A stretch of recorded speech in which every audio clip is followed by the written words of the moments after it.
So we're back to the fifth round, and we'll be watching now the game between Sergey Karjakin and Viswanathan Anand. It seems like some line of the Italian game has been played. This line has become really popular in the last years. I didn't see the first moves, but according to the pawn structure and to the pieces, it's some like Italian game. Yeah, gioco piano with bishop e6, right? And then this is always confusing. They go bishop e6, and then sometimes even with rook on e8, they take with the pawn. But Vishy decided to take with the rook. With the rook, usually nothing special for white, but this is what we've seen. This is what Karjakin is doing. Yeah, right? But again, getting solid position and then outplaying his opponents. There are many tricks about move orders in this Italian game, and okay, luckily for us, we skipped the first move, so we don't need to explain this h3, h6, a6 nuances, and there are quite a few of those. So now I think both knights, like white knight going to g3 and black knight, very usually go. I mean, quite often, goes to g6. Well, and generally white tries to play on the queen side, somehow pushing the pawns forward, either playing knight e7. Yeah, Vishy went for knight e7. So what's now d4? Sometimes d4 is the move in this very moment. Well, as I understand it, white is not going in a d4. hurry to play d4. Well, it looks like they're doing everything to push d4, and they did play d4 sometimes, but with the pawns on a4 and b4, it seems like their plan will be just to play c4 and that's clever. That's clever. Look, knight was on c6 and it was ready to jump to d4. So he first waits for the knight to leave to g6 and then goes c4. So now what? You don't play this knight back like you want it to be on d4, but you don't go all the way back. c7, c6, keeping flexibility. Okay, but b5 should be considered from now on. Yeah, b5 is an option, right? Okay, but, well, he goes a5, d5. And as we know, if your opponent attacks on the flank, you should attack in the center, right? Bishop e3, bishop takes, those bishops, the white bishop on b3 or a2 and the black bishop, well, they're symmetrical. They're very strong. So that's why black and white often tries to exchange those bishops by playing bishop e6 and bishop e3. Yep.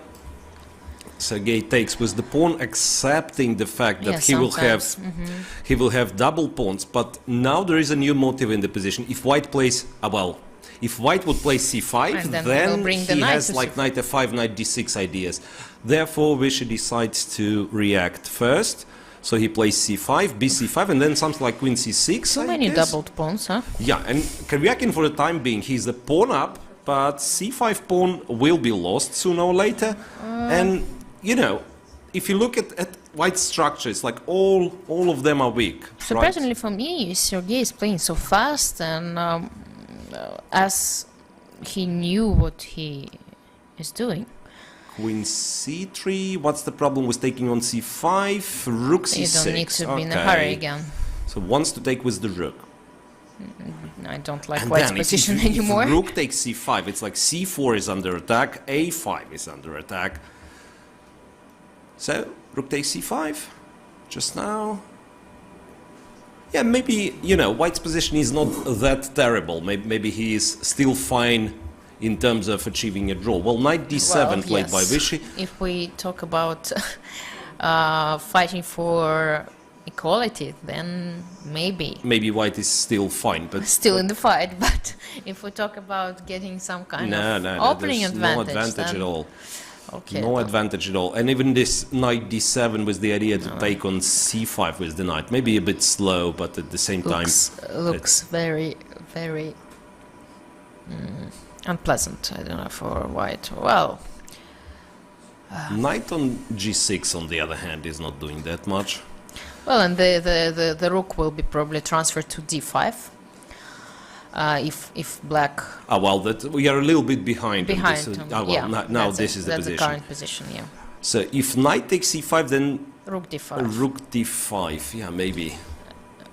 Yeah, Sometimes even sacrificing an exchange. That's why the rook took on Rook c5. takes on c5, Because... as I said, keeping an eye on a5 pawn, attacking the c4 pawn, right?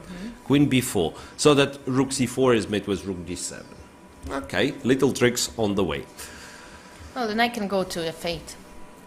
Knight f8 G to f8. Knight g to f8. Yes, preparing again. I mean, exactly, that's what renewing Wish is the doing. threat. Rook takes c4. So he does want to take on c4, and playing a move like rook c1 is not something you like. Which rook? Yeah, I mean it's like the rook d to is c1. not moving, yeah. and d to c1. Okay, then the Rook d d file. to c1, rook d8, then you can will play knight e6 or rook c8, rook d8. Black is better. Let's be fair. Black is better. Knight f5, opting white to go wants to go to e7, d5. check, and yeah, then somewhere. to put it on d5. But black can start collecting the pawns already. Well, Rook c4 is might the be a good move idea, to yeah. consider. Rook c4 is the move to consider. Other than that, is rook e8? No, rook e8, knight d6, right?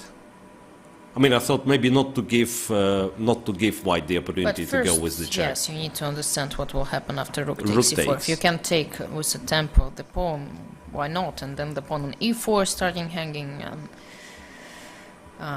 Rook takes c4, right? I mean, the position is still not like entirely clear, but well, it's a never pawn. almost 100% clear in the blitz game. Queen right? e7 maybe? Queen e7 because, yeah, queen e7, it's not that easy to kick this queen away. After rook takes e4, knight Rook d6, e4, right? knight, there is knight d6, yes, and then losing f7 pawn is something black would prefer to avoid. Well, although, yeah, well, the queen and two knights, yeah, you don't want to get those guys close to your King, yeah, king. rook c6, point being, well, I Well, don't after know. knight g6, I think he wants to retreat the knight somewhere. Like knight d6 and then knight f6 or knight c5, yeah, trying to swap the queens. Queen takes e5.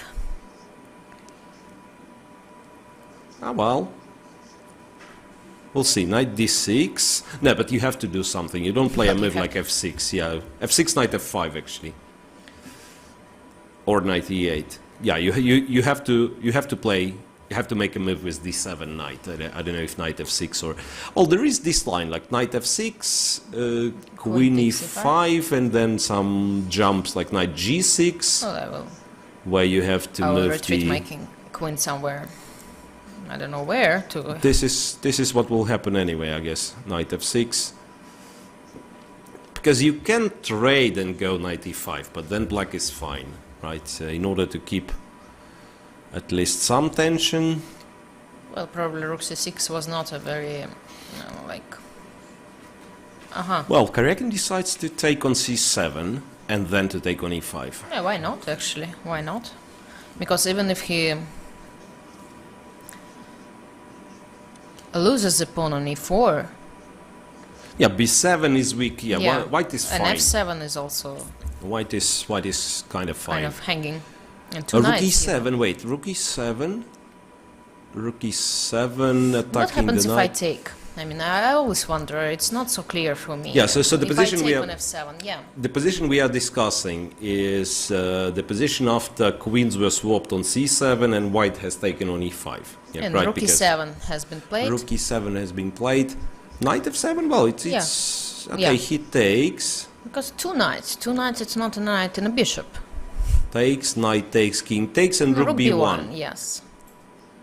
Rook b1, and then wow, what an ugly move. I mean, you Wow. you probably have to do Then this, rook but d6 I can play. Right? rook to d6, knight And then I... 6 to d7, protecting the b8 rook, preparing for king e7, knight e6, What kind of regrouping. endgame is it? Yes. e5, king to e7, then putting the knight on e6. Still, you know, if black manages to coordinate his forces, he is the one who is playing for a win. That's I'm sure.